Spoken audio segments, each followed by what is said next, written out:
Hello नमस्कार दोस्तों, मैं शिवेंद्र आप सभी को स्वागत करते हैं शिवेंद्र ब्लॉग में। तो कैसे हैं दोस्तों? उम्मीद करता हूं आप लोग बहुत अच्छे होंगे। दोस्तों वीडियो में बने रहेंगे तभी आप लोगों को सही जानकारी मिल पाएंगे।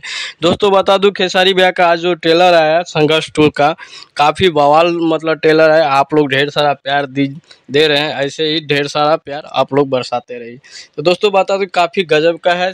अब सिनेमा घर में लगेगा 20 अक्टूबर को। तो काफ़ी आप लोग कौन कौन देखने के लिए जाएंगे, आप लोग वीडियो के कमेंट बॉक्स में ज़रूर बताइएगा। दोस्तों कैसा लगा आप लोग बताइएगा अपडेट ये।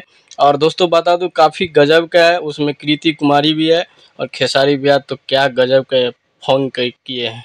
काफ़ी मज़ा आ गया है ट्रेलर देख के। तो आप लोग ऐसे ही ढेर सारा प्यार दीजिए। और भाई लोग यही अपडेट था आप लोगों को बताने के लिए। तो दोस्तों हमारे चैनल पर नए हैं तो चैनल को सब्सक्राइब जरूर कर लीजिएगा, शिवेंद्र ब्लॉग को।